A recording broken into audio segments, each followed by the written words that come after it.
नमस्कार, आप देख रहे हैं वन उत्तराखंड। मैं हूं आपके साथ ऋषभ पांडे। बुलेटिन की शुरुआत करेंगे इस वक्त की हेडलाइंस के साथ। देहरादून नंदा गौरा योजना को लेकर कार्यक्रम। मुख्यमंत्री धामी ने बालिकाओं को सौंपी धनराशि, तो 80,000 लाभार्थियों को किया डिजिटल हस्तांतरण।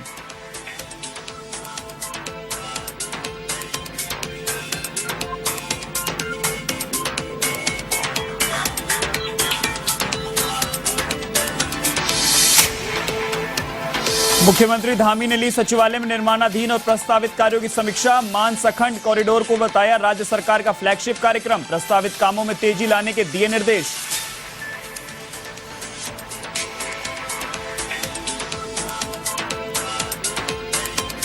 पौड़ी में अंकिता भंडारी के गांव पहुंचे पूर्व मुख्यमंत्री हरीश रावत। परिवार से मुलाकात कर प्रकट की संवेदना, तो कांग्रेस अध्यक्ष करण माहरा ने प्रेस वार्ता कर साधा निशाना।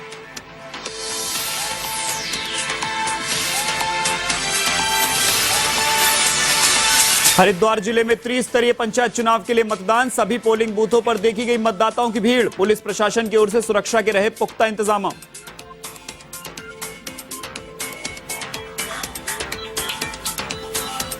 उत्तराखंड में बारिश का कहर। उधम सिंह नगर में आबादी वाले क्षेत्र जलमग्न, तो नैनीताल स्टेट हाईवे बंद। तो वहीं विकास नगर में एक मकान और पुल की अप्रोच रोड तक ढहा हिस्सा।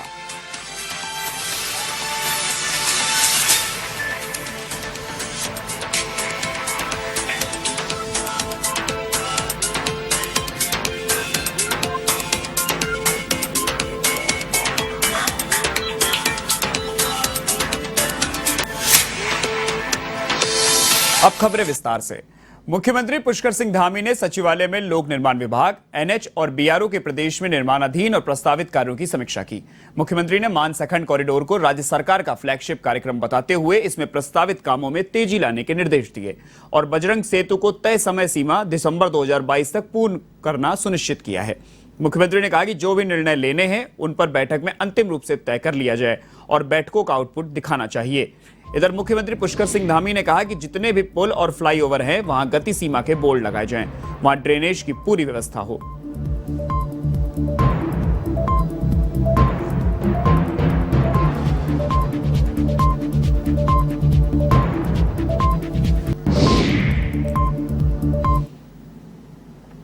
देहरादून में मुख्य सेवा सदन मुख्यमंत्री आवास पर महिला सशक्तिकरण एवं बाल विकास विभाग ने कार्यक्रम आयोजित किया। इस अवसर पर मुख्यमंत्री पुष्कर सिंह धामी ने शिरकत की। मुख्यमंत्री ने नंदा गौरा योजना में 80,000 लाभार्थी बालिकाओं को पीएफएमएस के माध्यम से 323 करोड़ 22 लाख की धनराशि का डिजिटल हस्तांतरण किया। मुख्यमंत्री धामी ने सभी को शारदीय नवरात्रि की शुभकामनाएं दी और कहा कि प्रदेश की बेटियों को धनराशि हस्तांतरण कर खुद को सौभाग्यशाली महसूस कर रहा हूं। उन्होंने कहा, हमारी सरकार प्रदेश की प्रत्येक बालिकाओं के भविष्य को उत्कृष्ट उज्जवल बनाने के लिए संकल्पित है। हमारी सरकार के संकल्प को पूर्ण करने में बेटियों का अहम योगदान है। आज हर क्षेत्र में बेटियां एवं महिलाएं पुरुषों से अच्छा प्रदर्शन कर रही हैं। सरकार द्वारा लिए गए प्रदेश को प्रत्येक क्षेत्र में आगे ले जाने के लिए संकल्प में बेटियों का अहम योगदान रहेगा। कैबिनेट मंत्री रेखा आर्य ने कहा कि प्रधानमंत्री नरेंद्र मोदी ने बेटी बचाओ बेटी पढ़ाओ के महाअभियान की शुरुआत की। यह नंदा गौरा योजना में उसी परिप्रेक्ष्य में बालिकाओं को सशक्त एवं आत्मनिर्भर बनाने के रास्ते पर ले जाती है। कार्यक्रम में सचिव हरीश चंद्र सेमवाल, अपर सचिव प्रशांत आर्य, निदेशक संस्कृति वीणा भट्ट एवं अन्य लोग मौजूद रहे। बहुत शीघ्र में जल्दी में बहुत कठोर फैसले लेने का काम किया। ये भविष्य में नजीर बनेगा। हमारी बालिकाओं के की तालियों की वो बेटियां हैं, दिल का रिश्ता जो दिल से निभाती हैं, वो बेटियां हैं, हर चेहरे पर खुशी उत्साह भरती है वो। धन्यवाद, बहुत आभार। में जो आज धनराशि ट्रांसफर हुई है, उस धनराशि के ट्रांसफर होने से जहां प्रदेश की हमारी 80,000 से भी ज़्यादा जो बालिकाएं हैं, जो हमारी बेटियां हैं, उन सभी को इसका लाभ मिलने वाला है और निश्चित रूप से उनकी बेहतरी के लिए, उनके अच्छे स्वास्थ्य के लिए, अच्छे उनके भविष्य के लिए, अच्छी शिक्षा के लिए ये धनराशि उनके काम आएगी और मैं सभी को शुभकामनाएं देता हूं कि उनका सबका बेहतर भविष्य हो। आज शारदीय नवरात्र का पहला दिन है। शारदीय नवरात्र की भी मैं सभी को अपनी तरफ से शुभकामनाएं देता हूं। अंकिता भंडारी हत्याकांड में मुख्यमंत्री पुष्कर सिंह धामी की अपील के बाद अंकिता के पिता अंतिम संस्कार के लिए तैयार हो गए। इसके साथ ही प्रदर्शनकारियों को भी समझाकर शांत कराया गया। मुख्यमंत्री धामी का कहना है कि अंकिता उत्तराखंड ही नहीं देश की बेटी है। इस मामले पर राज्य सरकार पहले दिन से ही संजीदा है और राज्य सरकार अब मामला फास्ट ट्रैक कोर्ट में चलाकर आरोपियों के खिलाफ जल्द सख्त कार्रवाई की पैरवी कर चुकी है। मुख्यमंत्री धामी का कहना है कि राज्य सरकार परिवार को हर प्रकार की मदद के लिए तैयार है।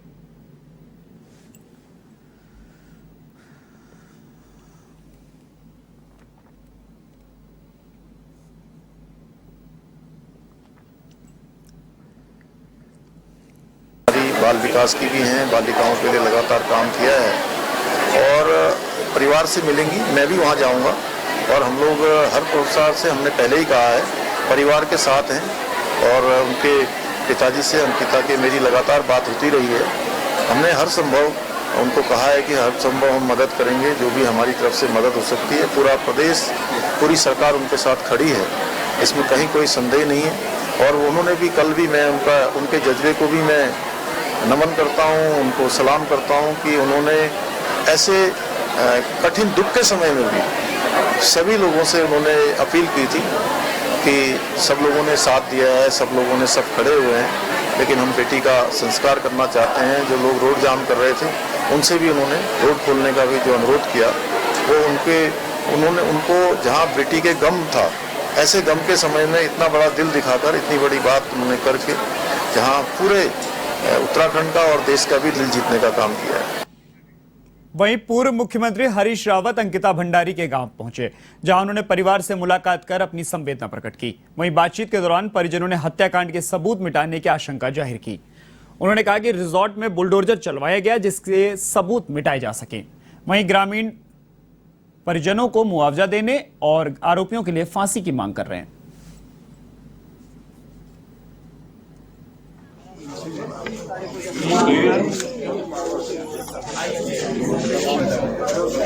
बना रखी उसकी। ये उनसे कहा जाता है हमारी रिपोर्ट बाद में दर्ज करेंगे, ये पहले आए हैं, पहले इनकी रिपोर्ट दर्ज करेंगे। तो ये कहने वाला ये कैसा प्रशासन तंत्र है? पहले के पटवारी को जो है जो स्पॉट पर था उसको छुट्टी क्यों दे दी? वहीं उत्तराखंड कांग्रेस के प्रदेश अध्यक्ष करण माहरा ने वरिष्ठ नेताओं के साथ पत्रकार वार्ता कर सरकार पर गंभीर आरोप लगाए। साथ ही अंकिता भंडारी हत्याकांड की सीबीआई से जांच की मांग की है। माहरा के साथ पूर्व अध्यक्ष गणेश गौदियाल, दौराहाट विधायक मदन बिष्ट समेत वरिष्ठ नेता मौजूद रहे। इधर कांग्रेस अध्यक्ष करण माहरा ने कहा कि हमारा सीधा आरोप है कि बिना रजिस्ट्रेशन के चलने वाले रिजॉर्ट में मर्डर हुआ है। इसको लेकर बार बार सरकार ने बयान बदले हैं। कई रसूखदार लोग लगातार रिजॉर्ट में आ रहे थे, जिसके लिए सबूतों को मिटाया गया है।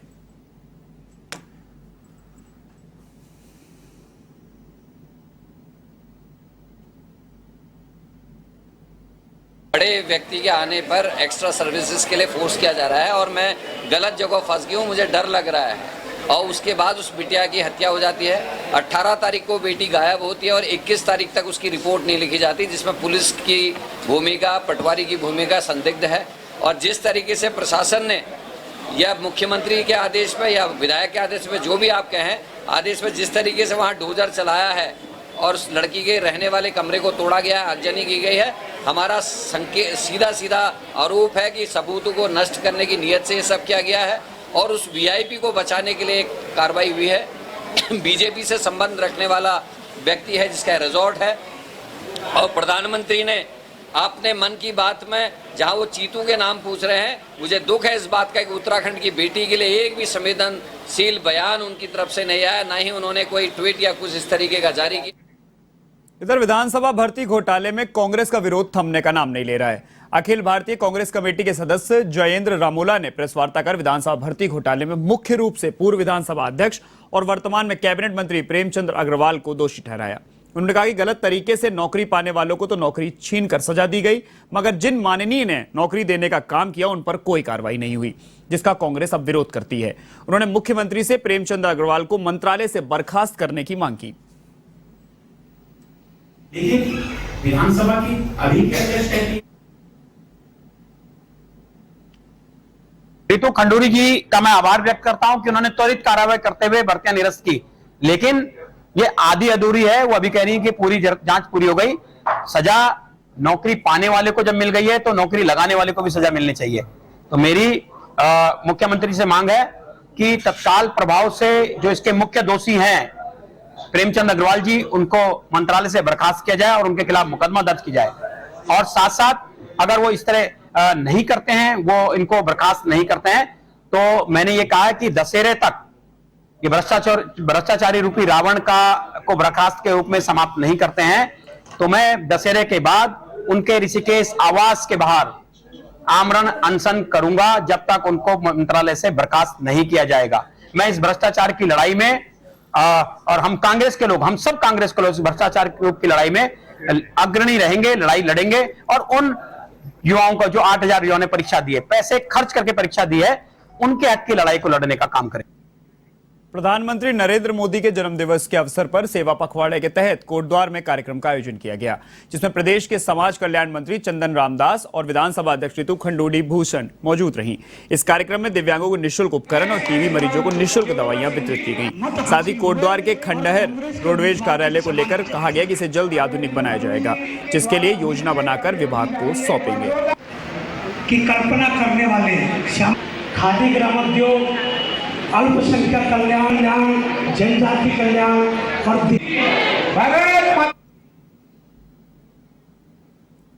यहाँ के संगठन ने मुझे ये ज्ञापन भी दिया है और मैं जो आपको विश्वास दिलाता हूँ, कोटद्वार का जो डिपो होगा उसको भी मैं आधुनिक डिपो बनाने का प्रयास करूँगा और उसके लिए मैं जल्दी ही योजना बनाकर अपने विभागीय अधिकारियों को यहाँ पर भेज। देश में हमारे यशस्वी प्रधानमंत्री नरेंद्र मोदी जी का जन्म दिवस के अवसर पर 2 अक्टूबर तक सेवा सप्ताह के रूप में कार्यक्रम चल रहा है और इसी क्रम में अपनी कोटद्वार के लोकप्रिय विधायक और प्रदेश में अपनी विधानसभा के सम्मानित अध्यक्ष ऋषिकेश जिला अस्पताल के रेडियोलॉजी डॉक्टर को डायग्नोस्टिक सेंटर चलाते हुए पकड़ा गया है।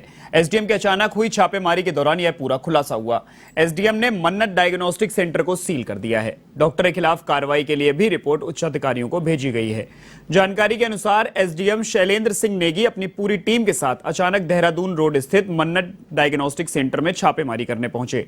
मौके पर डायग्नोस्टिक सेंटर के संचालक डॉक्टर उत्तम खरोला निकले, जो वर्तमान समय में राजकीय चिकित्सालय के रेडियोलॉजी विभाग में सरकारी डॉक्टर के पद पर तैनात हैं।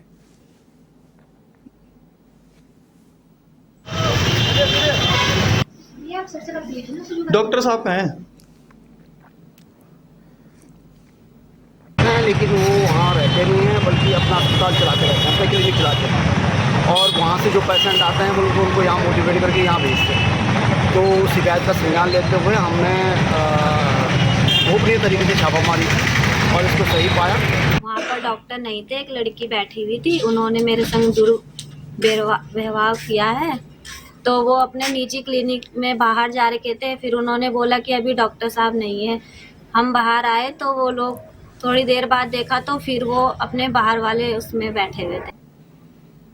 इधर काशीपुर में आम आदमी पार्टी एक बार फिर चुनावी मोड पर है।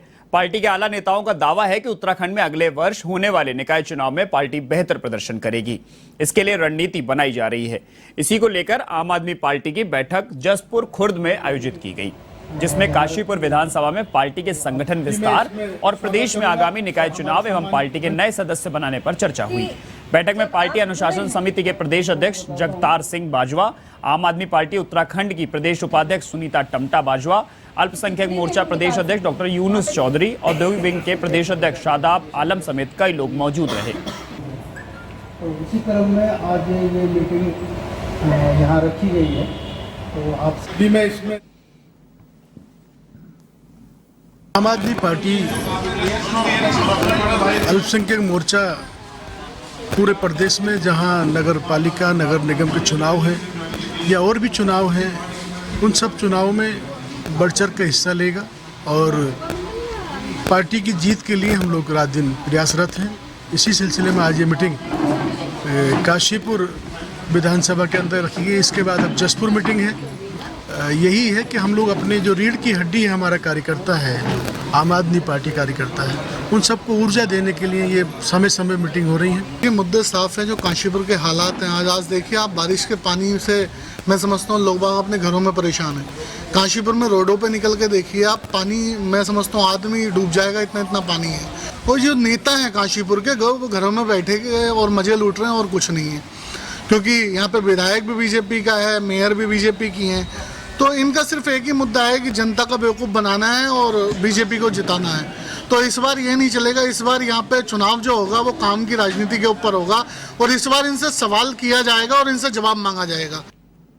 पर्वतीय ग्रामीण लोगों के लिए पर्यटन रोजगार को बढ़ावा देने के लिए होम स्टे योजना रंग ला रही है। अल्मोड़ा जनपद में इस योजना के तहत करीब 350 होम स्टे संचालित हो रहे हैं, जिसके चलते जिलाधिकारी वंदना सिंह ने विकास खंड हवलबाग के पटिया गांव में चल रहे होम स्टे का जायजा लिया और ग्रामीणों से संचालन की जानकारी ली। साथ ही उनकी समस्याओं को भी सुना।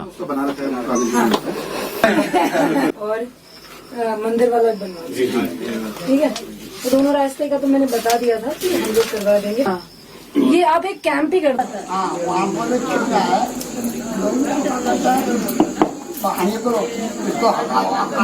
गुरुद्वारा श्री हेमकुंड साहिब धाम के दर्शन के लिए पाकिस्तान से 90 तीर्थयात्रियों का जत्था दर्शन कर वापस ऋषिकेश पहुंचा। तीर्थयात्रियों ने बताया कि हेमकुंड साहिब धाम के दर्शन बहुत अच्छे हुए हैं और पहली बार वे पाकिस्तान से हिंदुस्तान में हेमकुंड साहिब के दर्शन के लिए पहुंचे हैं। इसके अलावा कई गुरुद्वारों के दर्शन भी उन्होंने किए हैं। बातचीत में तीर्थयात्रियों ने बताया कि भारत सरकार की ओर से उन्हें हर संभव मदद मिली है और बॉर्डर पार करने के बाद लगातार सरकार उन्हें हर सुविधा मुहैया कराने के प्रयास में लगी हुई है। जैसे ही हमने बॉर्डर के पार पैर रखा है तो हमें बहुत सत्कार मिला है यहाँ की सिख कम्युनिटी की तरफ से और हमें बहुत खुशी हुई है।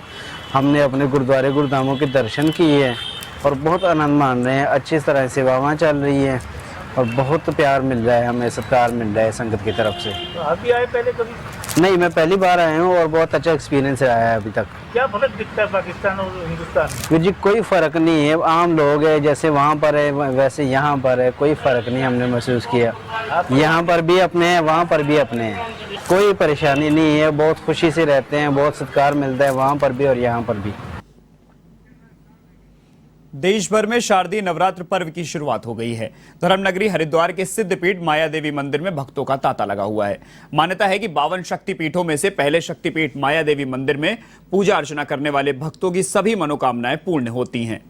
हरिद्वार के श्री पंच दशनाम जूना अखाड़े के प्रांगण में माया देवी मंदिर स्थित है। अखाड़े के अंतर्राष्ट्रीय सभापति श्री महंत प्रेमगिरी बताते हैं कि जब माता सती के 52 टुकड़े किए गए तब 52 शक्तिपीठों की स्थापना हुई। सबसे पहले माता की नाभि इसी स्थान पर गिरी और यहाँ देश का पहला शक्तिपीठ स्थापित हुआ।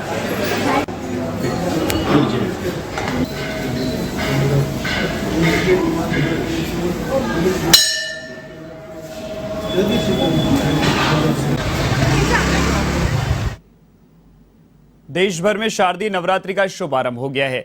देवी के भक्त देवी की स्थापना और अनुष्ठान के बाद 9 दिनों का महादेवी के विभिन्न स्वरूपों की पूजा अर्चना करते हैं।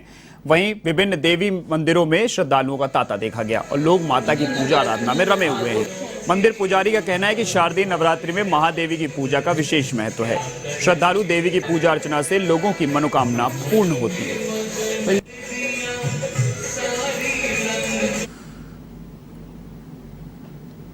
आज हमारी जो नवरात्रियां प्रारंभ हो रही है, प्रथमं शैलपुत्री, आज से जो हमारी नवरात्रियां ये शुरू हैं, तो इसमें माँ से प्रार्थना करते हैं कि पूरा संसार हरा भरा रहे, यशस्वी रहे, कीर्ति रहे।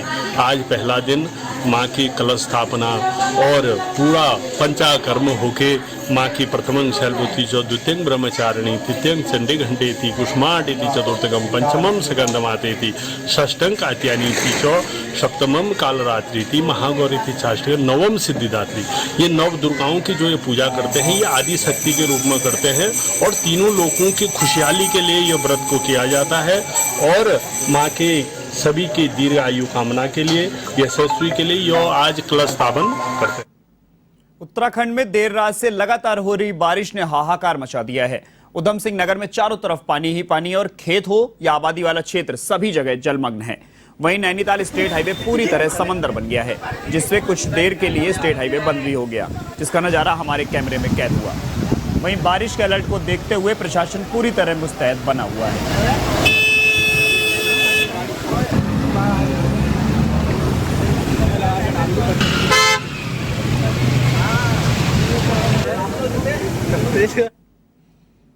इधर विकासनगर से खबर है, जहां लगातार बदलते मौसम ने एक और उमस भरे मौसम से लोगों को राहत दी है, तो वहीं दूसरी ओर बरसात का तांडव भी देखने को मिल रहा है। बता दें कि कालसी तहसील क्षेत्र से होकर गुजरने वाली अमलावा नदी में जलस्तर बढ़ गया, जिससे एक आवासीय मकान और साहिया बाजार में बने पुल की अप्रोच रोड का एक हिस्सा भरभरा कर ढह गया। इसके चलते साहिया क्षेत्र का आसपास के क्षेत्र से संपर्क कट गया है। गनीमत रहेगी कोई जनहानि नहीं हुई। वहीं प्रशासन ने नदी के आसपास की बस्तियों को खाली करा लिया है।